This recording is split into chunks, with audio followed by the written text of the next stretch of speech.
afternoon, evening. I don't know when you're watching this. But anyways, it's morning here. So what we're doing now today is rejoining our project. It was a week ago that we were working on this. In the last video, what we're going to do today is we're going to add cement board to the walls, go around our new plumbing. We're going to put cement board down here in the window. This is all vinyl. Everything we've left behind is vinyl, so we're going to tile right to that, and then we'll caulk that in there so we're not worried about water penetration in there. We've got a seat going at this end. Later today, we will pull the electrical connection down.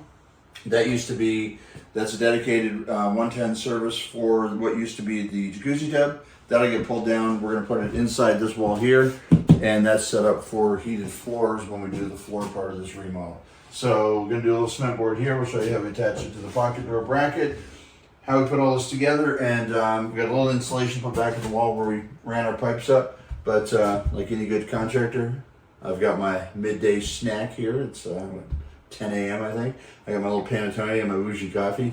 So I'm going to enjoy that and then strap on a tape measure and let's get to work. Okay, so cement board, 1/2 inch backer board.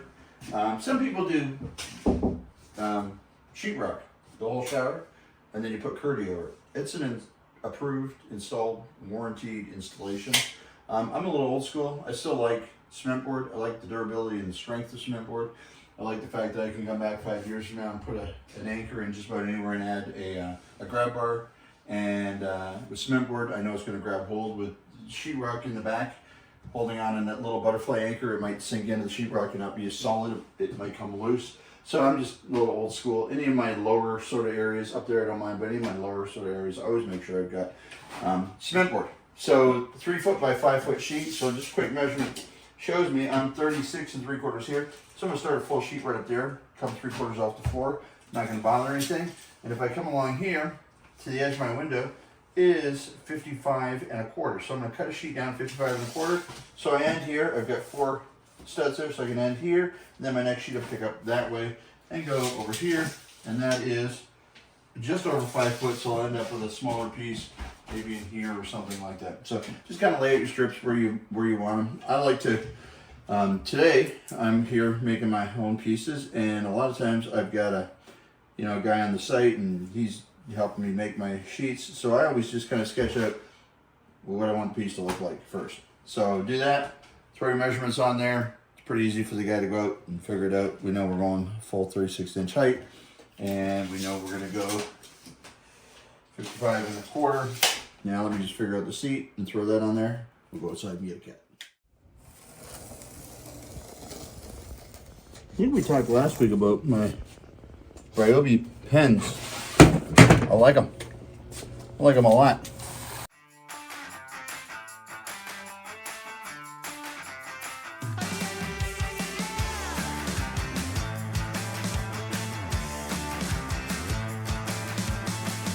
Get up on your feet, this is a shakedown. Order up that beat just like it's takeout. Show me you got soul inside those new shoes, and you can rock and roll with an attitude. So good, so fresh, just the way you like it. Just the way you like it. So good, so fresh.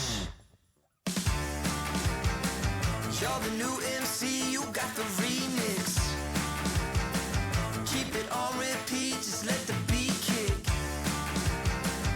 Everywhere you go, you bring the roof down.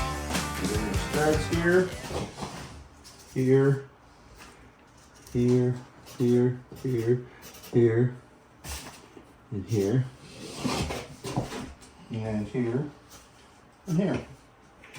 Mark them before you put your board up, folks. They're going to disappear.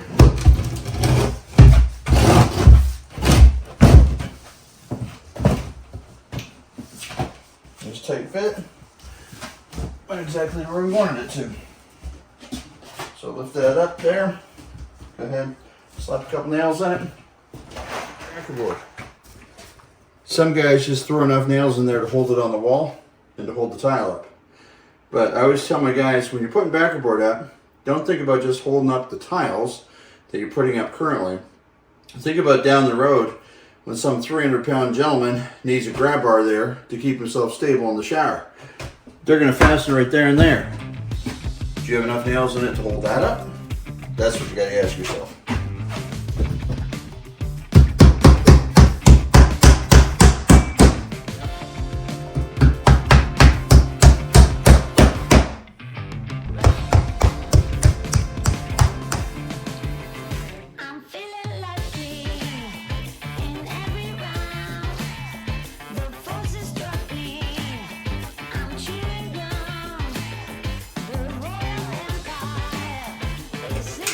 Okay, I'm going to draw my sheet from there to the edge of my window. It's 45 5/8, 45 1/2. I'm going to call the sheet 45 1/2.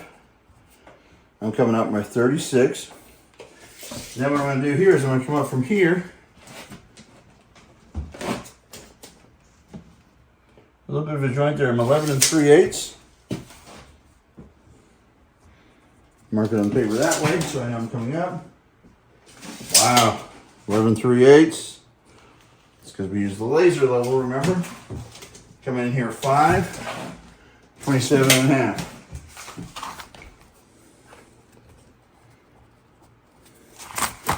My guys know when I mark this 11 3/8, 5, they know that means 3 and 7.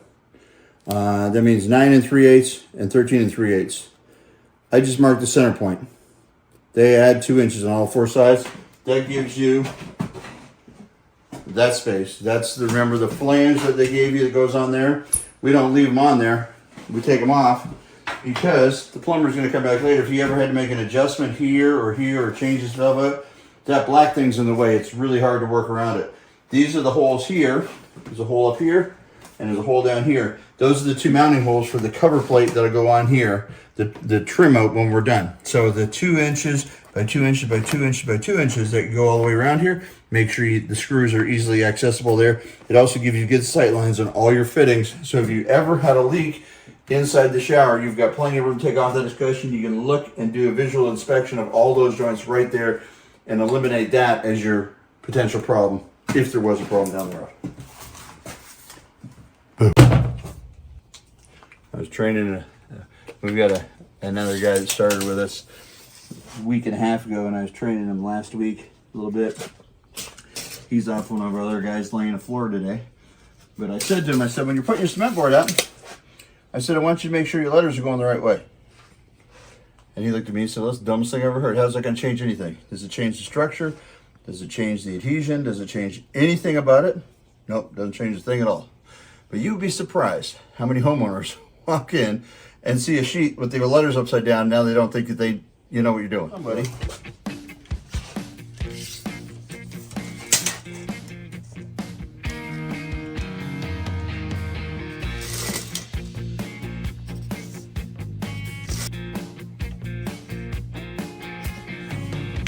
It's you that I'm seeking when I dive into your eyes. You don't have to put on a face. That's because we set the valves with a laser level. Not typically done. Normally you see the plumber will come in and measure from the floor up, from the floor up. The electrician does the same thing. He measures from the floor up to all of his boxes. Problem is the floors are rarely ever level. So we establish a level line with the laser. That way we know when we do our tile work, the grout joint will hit both valves at the same. Actually, there's a third one over here. It'll hit all 3 exactly the same because we're going to start level. Much more than that.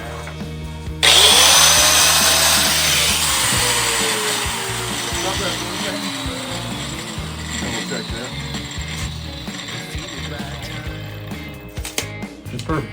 I was like, that doesn't look quite square. Perfect.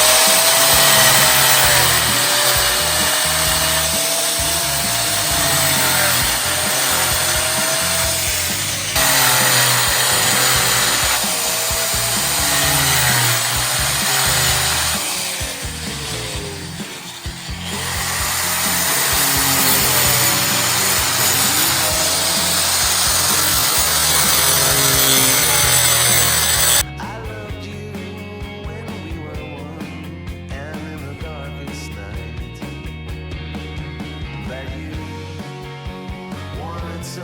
much more than that. But you wanted so much more than that. Guaranteed fit. Guaranteed fit.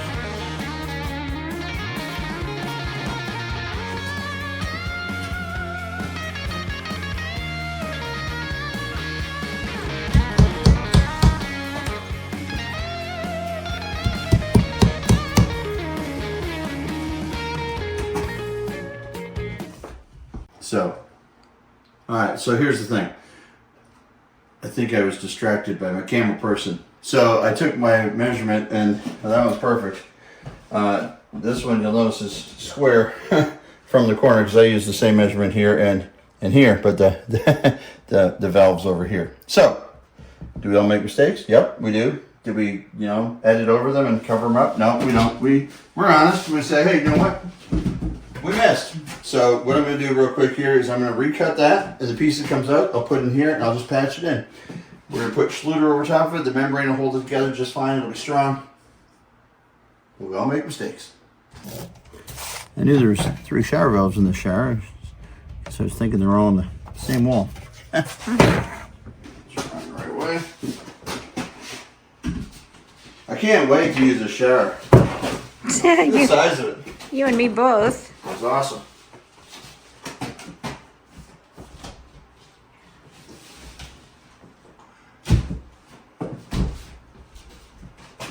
Ta-da.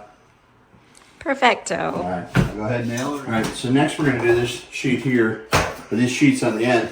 And I've already measured it, and going from here to here, I'm at 37.5 inches. So my sheets standing up this way, which is what I would normally like to do, will be 1.5 inches shy here and then even shyer here. And I don't want a little scrappy piece right here where the shower door is likely to attach to. I want that real strong. So I'm going to lay 2 sheets horizontally, even though it wastes a little bit more material.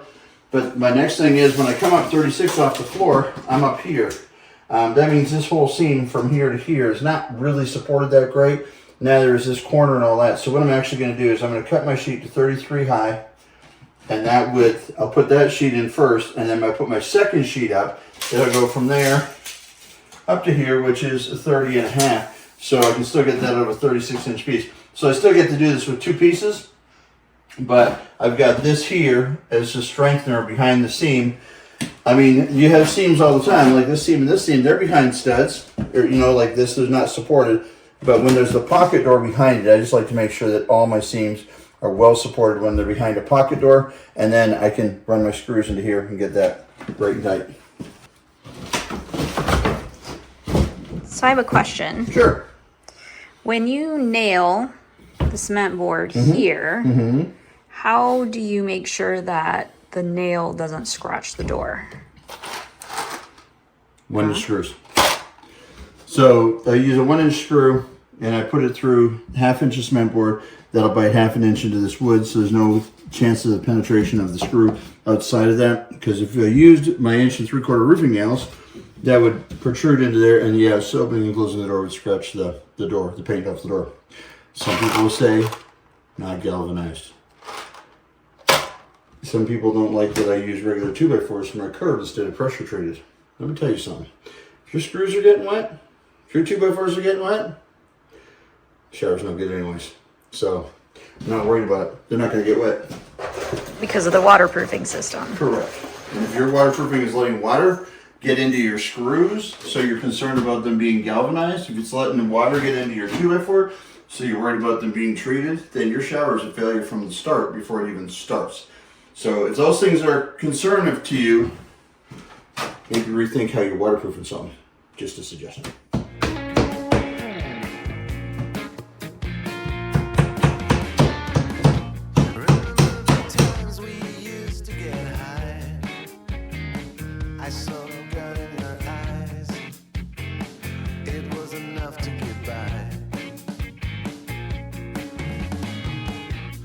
Tried to hold on and stay the night,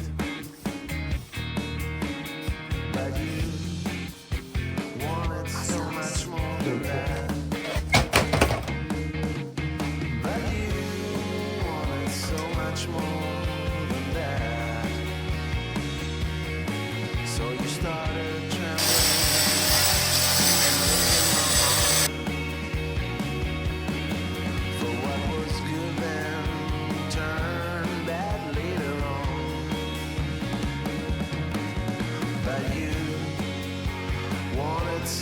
much more than that.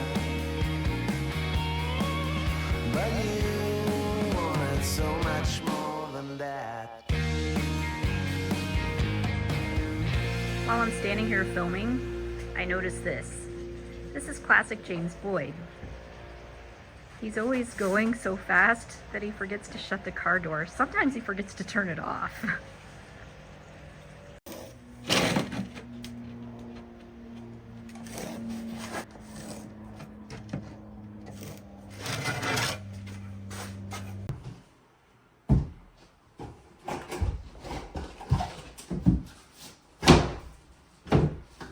Okay, like that.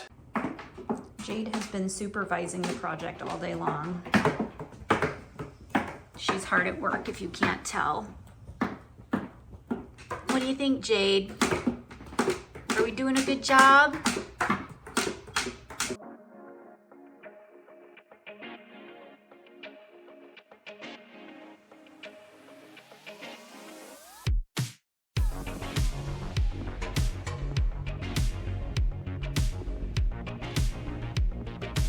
Oh my gosh, I'm so excited.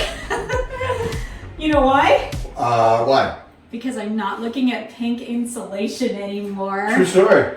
So Yeah. great stuff. Okay, so what we have over here is this is the electrical circuit that used to turn power on to the jacuzzi tub, if you remember, was right here. So we can tell by the way that it is what kind of circuit this is. It's power in, switch, power back out. Sometimes you got just a black and white coming in, and so that's a switch leg. Sometimes you have 3 wires coming in, so the power comes in and then goes someplace else, but it also switches a fixture on. This is a dedicated circuit, so this, whatever one is hot, is the home run from the breaker panel. I'm going to go out and I'm going to turn off that breaker. We're going to disconnect this, we're going to pull it down, and we're going to put an electrical box inside this wall. Originally, we were just going to pull the circuit down into the crawl space, not worry about it. We got thinking about it and said, hey, what about a heated floor system? We could do that. Got the circuit here for it already, and sometimes that's the most expensive part about doing a heated floor is getting the electrical home run from the circuit panel, new breaker, all the way over, getting it down inside the wall to where you need it. It's already here. Let's make this happen. The other thing we've got going on at this end of the shower is we've got a seat. So I built a bench. It goes into the wall and it goes into the wall. It's solid. It'll hold 1,000 pounds, I guarantee you. It has a 1/4-inch pitch to the front already built in, but the bottom of it's already covered in cement board. So I'm going to do the face, I'm going to do the top, and I'm going to do a riser piece here after I've had my access here to my electrical. That part's done.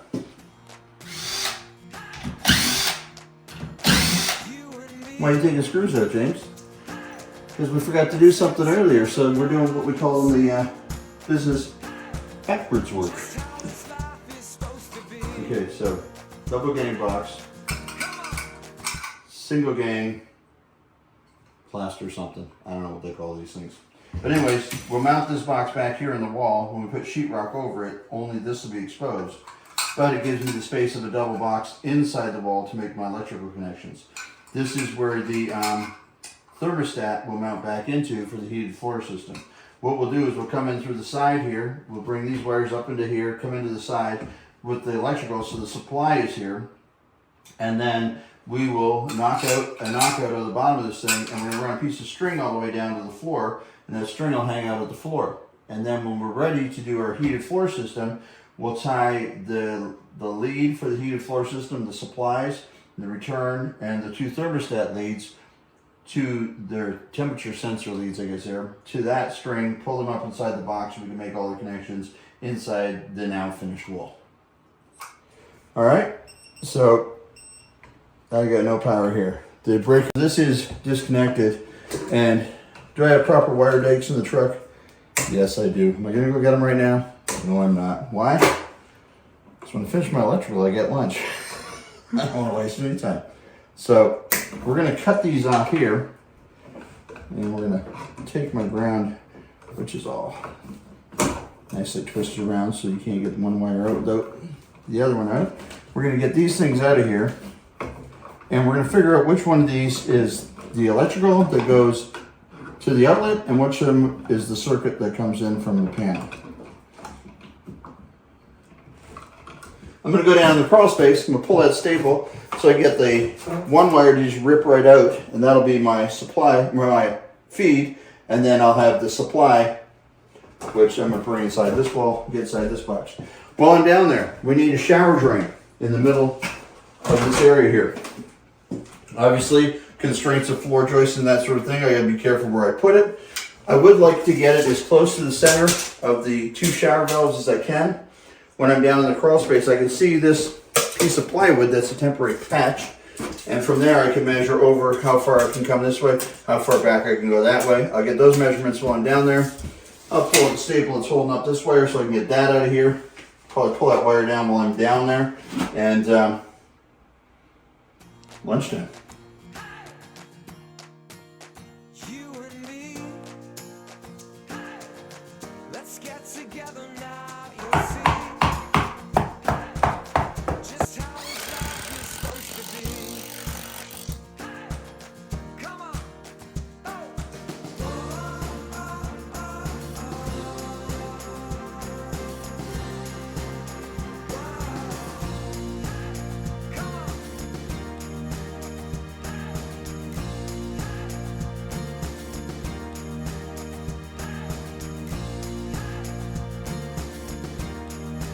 Alright, so the wire that's on the other side of the wall will come up through that hole into here. That powers this. And then we'll knock out this big guy here. And this is where we'll run a piece of wire from here down, and it'll just poke out the front here, and that's where the heated floor will go feed inside the wall.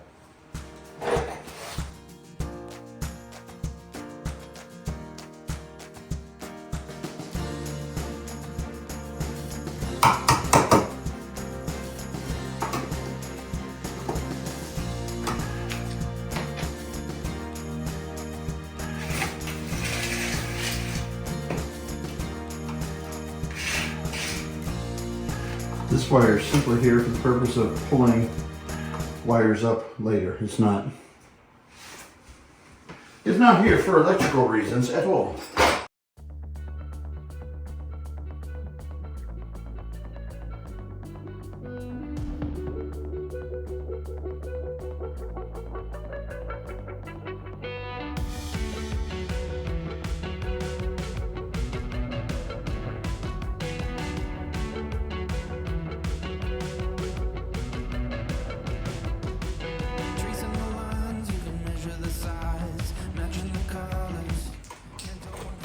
So here's our electrical supply. So we're going to go ahead and cut that back here. So they're all the same length. We'll tie up the wire in here, tighten that up so it's in there. We're going to make sure this wire is not tangled with that one. It's not. We want to be able to just pull that up straight from there. Put a clamp on there, and we're ready to roll.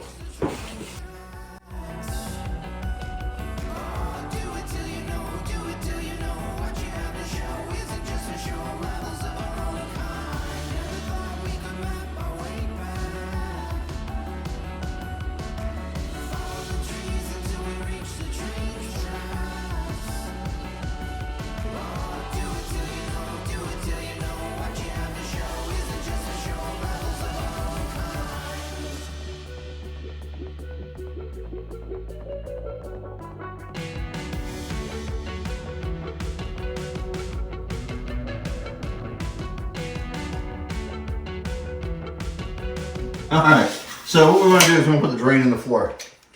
Centered between these two valves, that's 22.5, so 11.25 is there, which puts me 34.75 off the wall. If I go 34.75 off the wall, I'm going to be right here. Cool. That puts the drain in the center between the shower heads, which I think is the nicest look. Now, I've been under the house, and from this seam over 10 inches, there's a floor joist right here. So that's a no-cut zone. There's a floor joist right here at 16.5. So if I come over 16.5, that's a no-cut zone.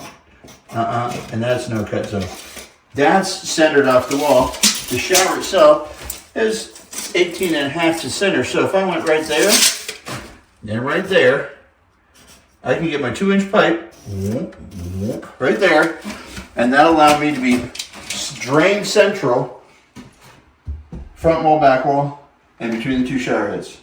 And as we talked about before, the slab is going to be basically two elements. One that starts from here and comes to probably about this wall here, and all the way around pitches towards the drain. This will be a level line, level line, level line, level line. So all the way around the perimeter is all set with a laser, it's all level. Everything from that point pitches to the drain. Then from this level line, we'll do another level line back that way, 1/4 inch per foot. We have about 4 feet, so that side will be an inch higher than this side, and that'll be one flat slope that comes all the way into and feeds this.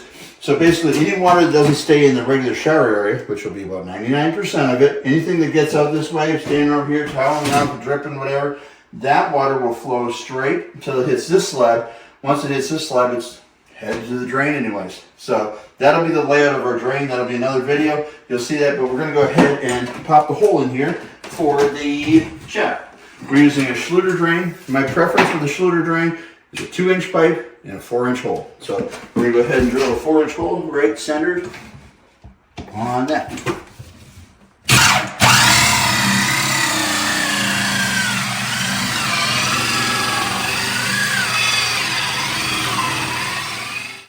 So we are just slightly onto the floor joist. That won't matter. There's a funnel on the bottom of the drain.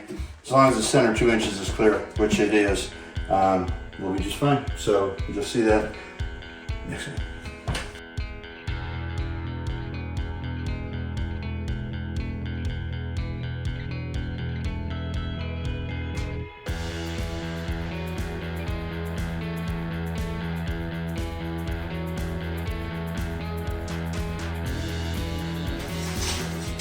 Alright, so the next thing we have to do is we want to do the window jamb, which is right here. So this is the house wrap. That's, the structural wood underneath the 2x4. I'm not too concerned about the wood under there because we're going to wrap this in concrete board, and then we're going to wrap our curdy up and around there, and then we'll silicone our tile to this. I'm actually going to get a 5-in-1 or something real quick to clean that old copy off there.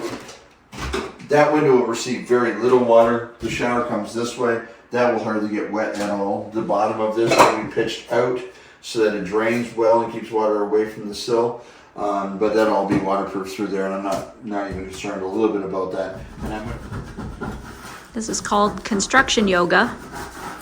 oh, my ladder's way over there. I'm gonna reach for it. There you go.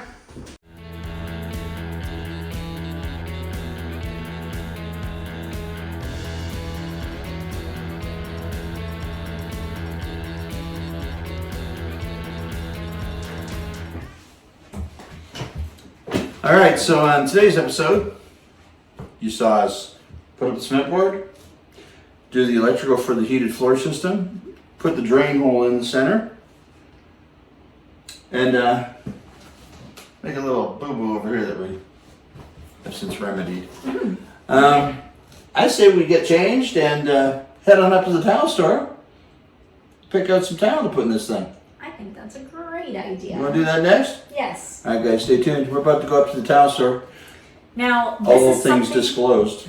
It's our towel store. It is. Now, this is something, too, that we have been going round and round on in design, the way it was going to look, for years. Yeah. It's evolved, I don't know how many times. It's changed a lot. Changed our mind a whole bunch of times. One of the reasons why we didn't jump into doing it right away, because we really weren't sure what we wanted to do in here. And since then, we've done, about 14 of these for other people? Yeah. It's... I can't even tell you how many hundreds of people wake up every morning and shower my showers. And I don't. yeah. But it's coming. It's coming. So, but ours is going to look unique. Yep.